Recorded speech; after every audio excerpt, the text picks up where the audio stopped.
love, of power, of truth, of beauty, of goodwill.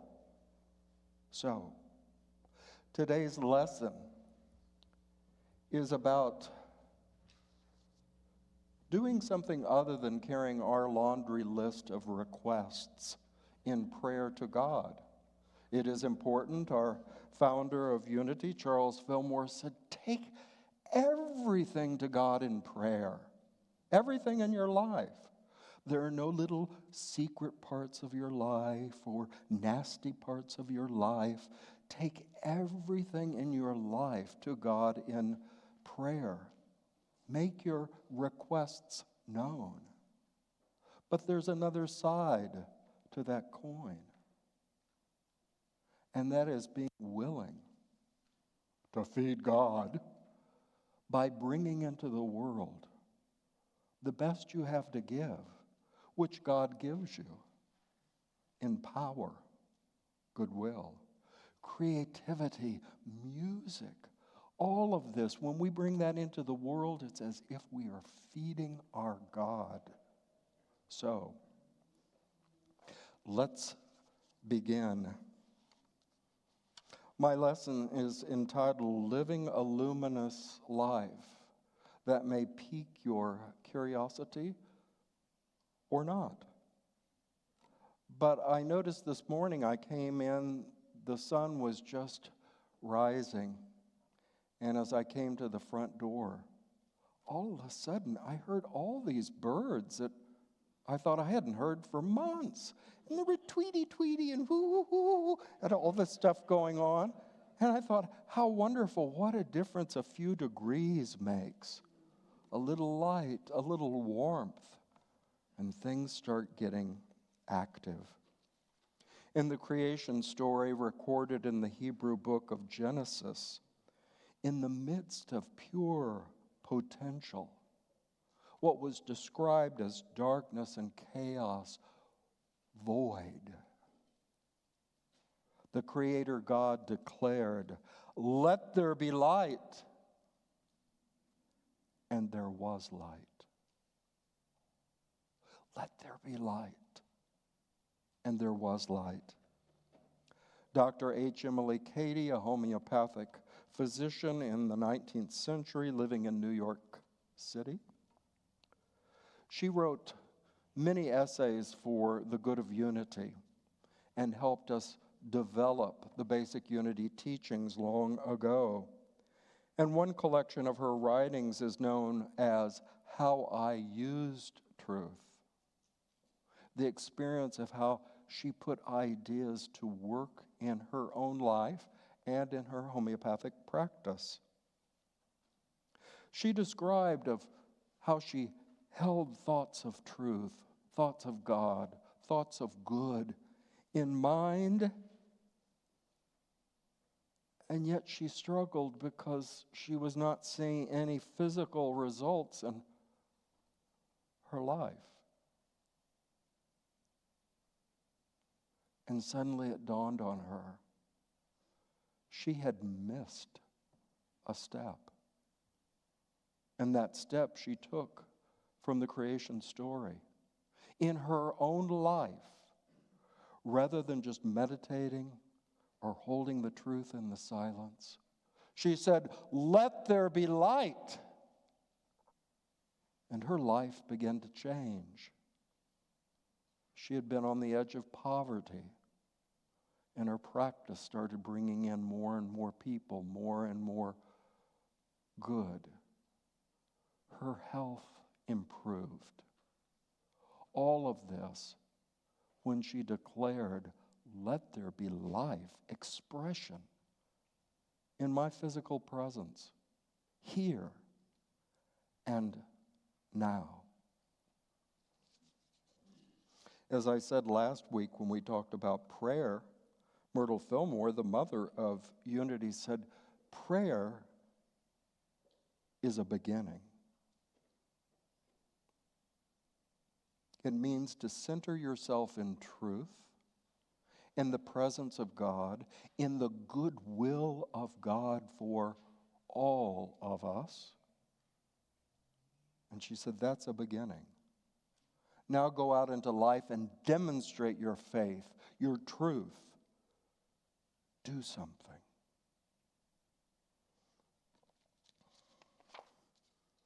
The Christian season of Lent, the springtime, as the Christian church prepares for the mystery of Easter, the wonder of resurrection, of new birth, of transformation, begins with a pilgrimage, yes, of individuals, but really Lent in the tradition of the church is more about spiritual communities journeying together, a whole congregation moving together into a higher understanding of the possibilities in life for a church, for a ministry. Well, Lent will begin with Ash Wednesday, March 5th this year. Last year it was really early and it fell on Valentine's Day, February 14th, which really confused me because I was trying to figure out how I was going to celebrate Valentine's and Ash Wednesday at the same time. It was a quandary, but I think I had some insights in that experience. But it comes later this year, March 5th, and we will have a service that I invite you, if you haven't attended before or if you have, to please come join us at 7 o'clock on that evening and see a unity presentation, how we understand the ceremony of ashes from a unity perspective. Following that evening, beginning on Wednesday, March 12th, we will begin a Lenten class study, the book Mastering Life's Energies by Maria Nemeth, PhD. And this is one of my favorite books in my many years of unity ministry for several reasons, and I'll only touch on one today. But it's this approach that Maria takes to spiritual insight, spiritual principles, truth with a capital T, is wonderful to meditate on.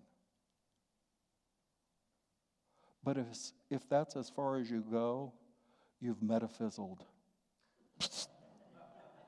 She said it only makes a difference when you take those realizations, that inner empowerment, that inspiration, we call it. You take it into the world and do something to bring it into physical reality. And she said, when you do that, you will discover what she calls a luminous moment. A luminous moment. A luminous life. Why? Because like feed me, you have brought the possibilities, the gifts of God within us, and you've brought them into expression. You've brought them into physical reality. And of course, there are countless ways to do that. We have projects here that our board member Carol Moen helps to organize that we call Unity in the Community. And that's where we go out into our greater community with a sense of goodwill and wanting to help in whatever way we can. And we go to different organizations. How can we lend a helping hand? How can we make a difference? Well, this past week, a bunch of us went to VEEP here in Bloomington. If you're not familiar with that name, Volunteers Enlisted to Assist People. That's what the VEEP name means. It's easier to say VEEP. But we go there and we helped sort food for their prayer pantry. And Carol might remember, but they were sharing with us the volume of need, the volume of assistance that they give these days. And toward the end of the day, when we had kind of had enough of sorting through fresh and rotten food, so that we only put the good stuff, the usable stuff, into the food pantry, and the rest is released to composting. One of our last projects was to open this huge mountain of a pallet full of pasta. And I don't know how many hundreds of bags we were all opening and dumping them into these huge containers. And after we did 3 of those, had to have been thousands of bags of pasta, one of the staff members said, "Oh, thank you for helping. Those 3 huge bins, that's enough to get us through tomorrow." That was one day they would distribute, and that was just pasta. That was not all the other food. But we had a wonderful sense of delight because by our willingness as a team to go out into our community, God worked through us, good worked through us. We made a difference. And that's what Maria Nemeth calls a luminous moment. You just feel, my life matters. Feed me.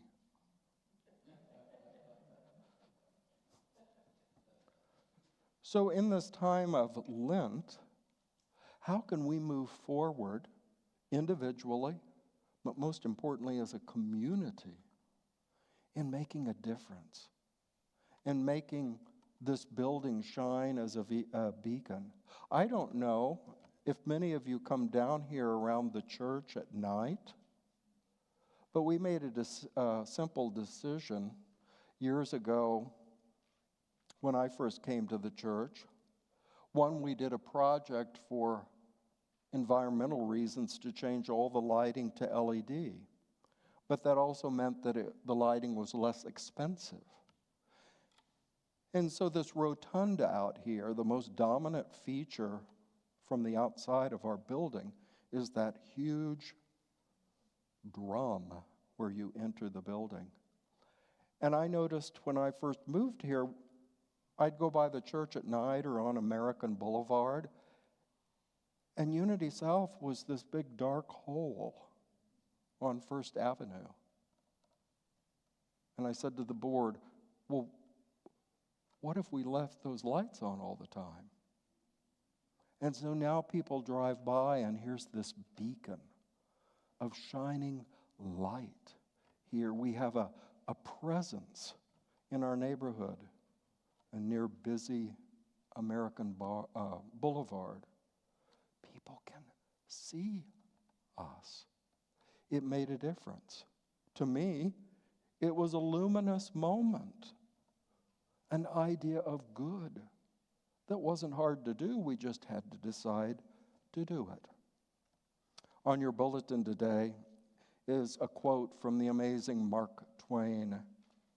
And I'm going to paraphrase it from Maria Nemeth's perspective. Here we go.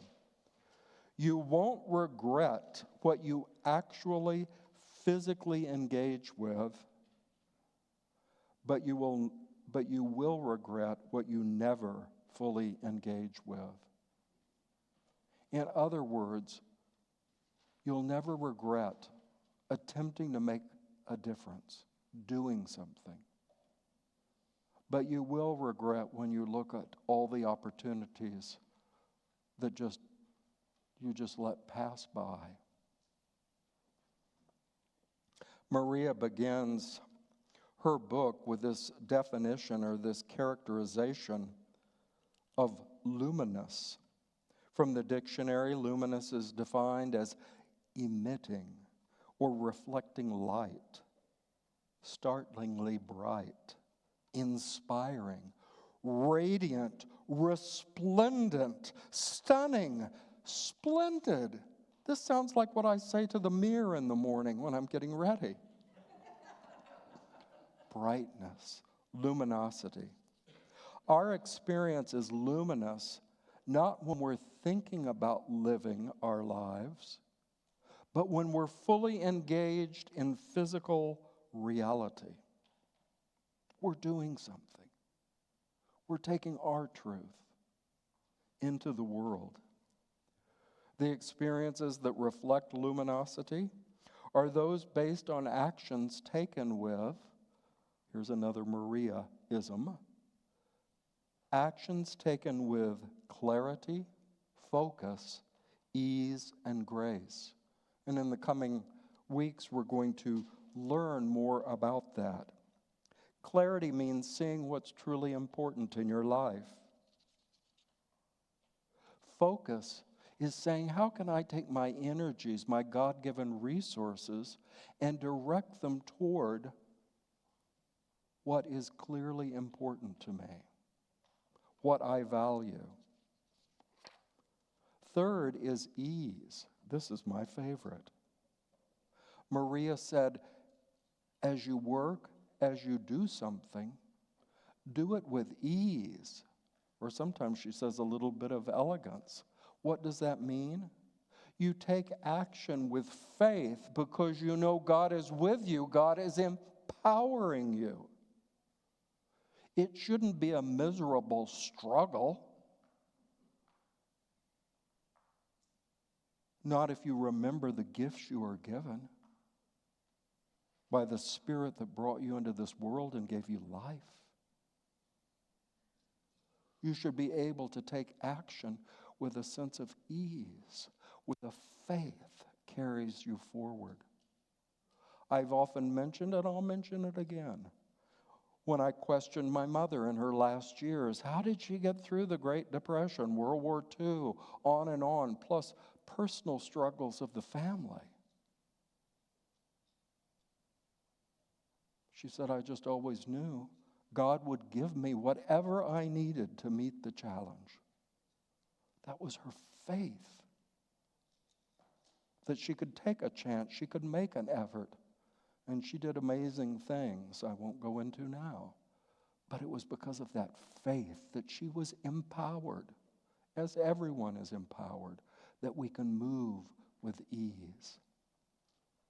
Finally, Maria says, we should work with grace. Well, what does that mean? Does that just mean how we move through the world? I remember the Tonight Show many years ago, and they did the questions. Remember when Johnny Carson put on the turban? And he'd read a question. And one of the questions was, does God really move in mysterious ways? Or does he walk normally like everyone else? This idea of what is grace? Well, in our study in Mastering Life's Energy, we will discover grace for ourselves.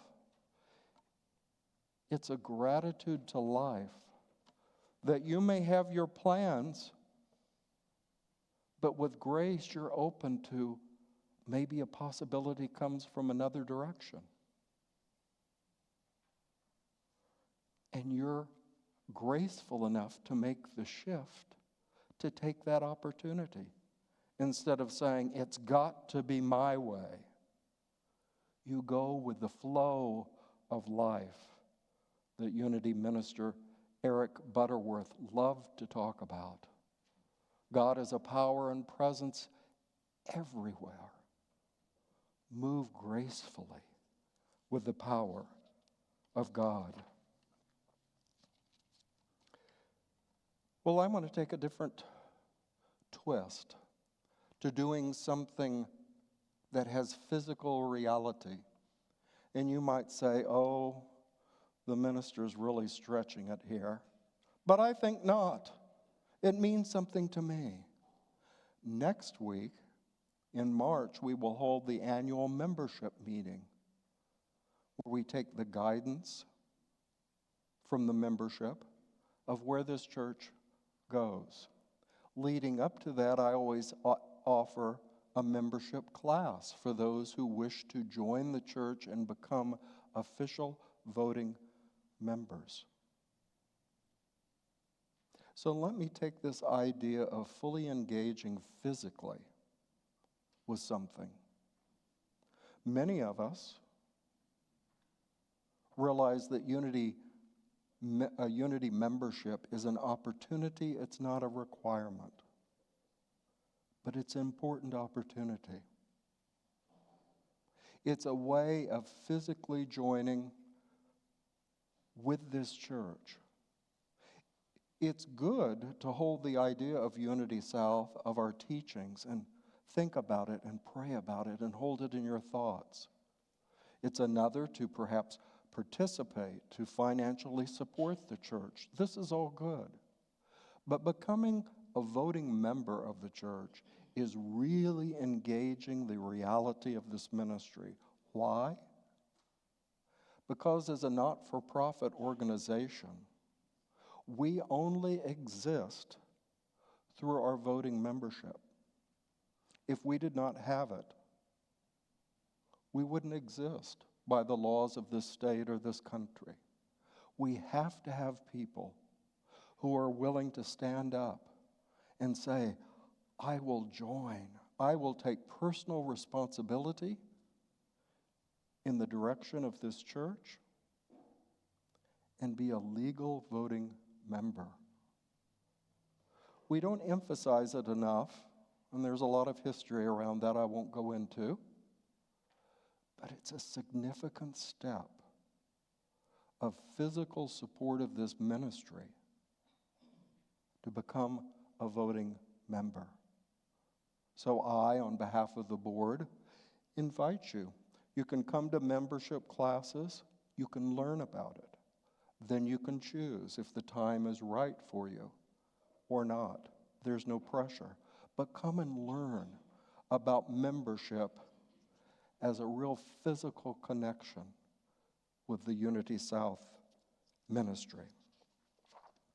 So let's take a moment as we move into the silence and work with this idea of becoming clear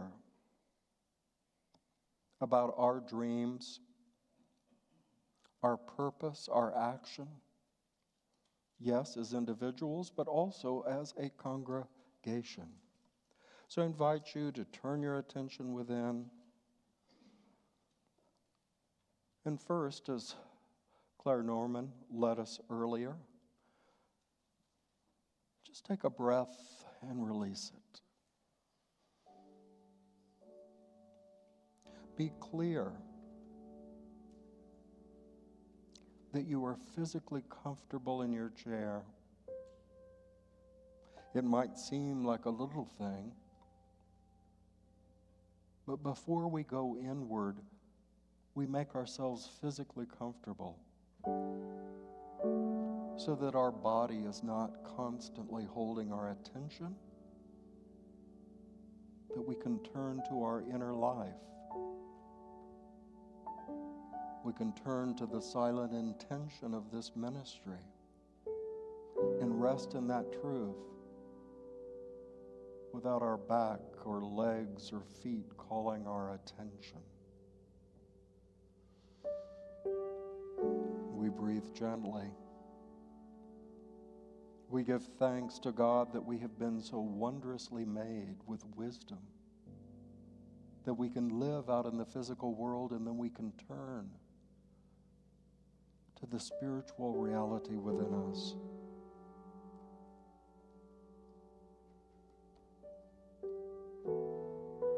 And we can simply speak to the inner guiding spirit of truth always with us. But we're only aware of it when we're still and silent, willing to listen, to be open and receptive. Dear Spirit, help me find clarity. The intention of my life, my life's purpose, what is most important to me. And listen.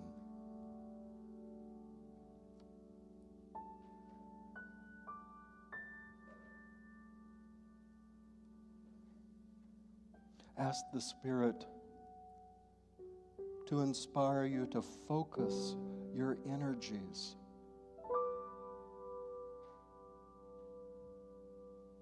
your attention, your physical energy, the energy of your relationships. There are many forms of energy. Invite Spirit to guide your focus so that your energies are applied to what is clear, what is important to you, to this community.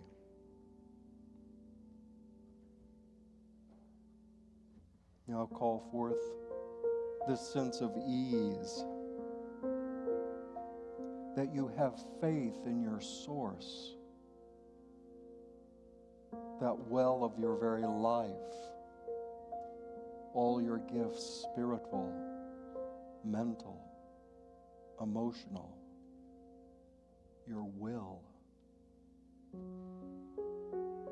Dear Spirit, guide me with ease through the choices I make in life. I trust you. You empower me. You fill me with potential that I can carry into action.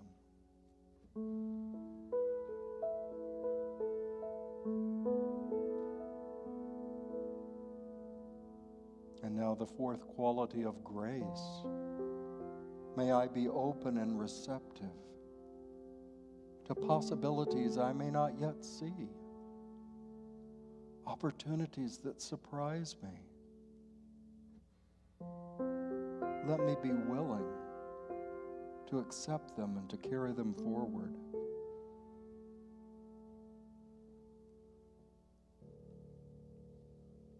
And now we give thanks with that powerful word, wow, wow. I am a part of a world of wonders. We are all a part of a world of wonders.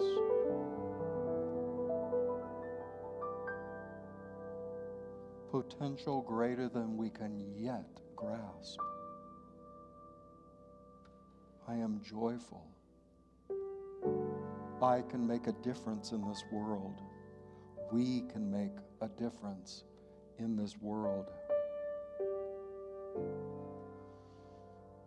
And now I invite you to gently allow your attention to return to this sanctuary, where you are seated with wonderful friends who see the best in you, who believe in you, who have faith in you, who will offer you a helping hand. Thank you, God, as we continue to follow the teachings of Jesus, to seek first your kingdom, your truth, and then to express it out here in the world, to be the change we want to see in the world. It begins with our choices. Thanks be to God. So let us say yes to life, and so I will allow it to be. Amen.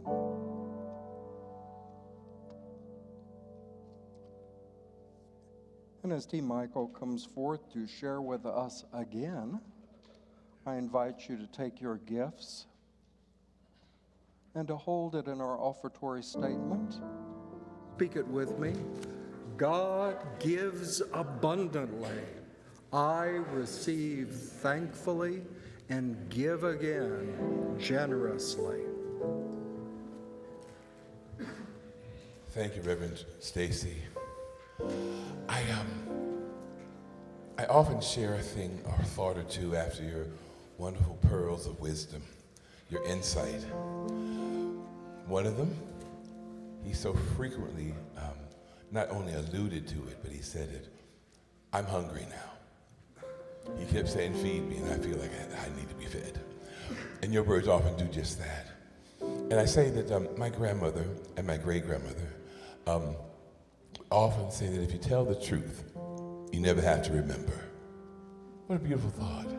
If you tell the truth, you never have to remember.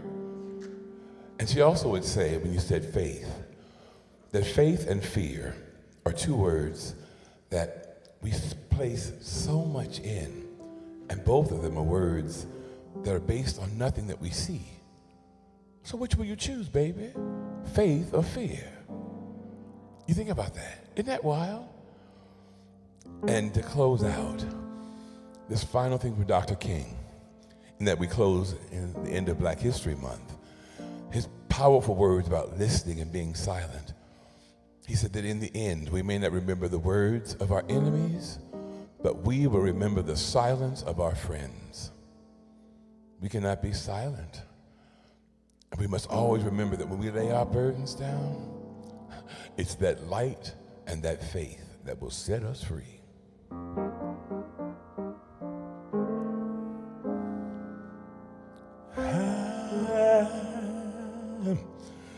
I'm gonna lay down my burdens down by the riverside,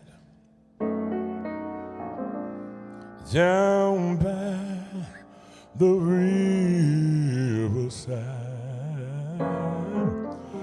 down by the riverside.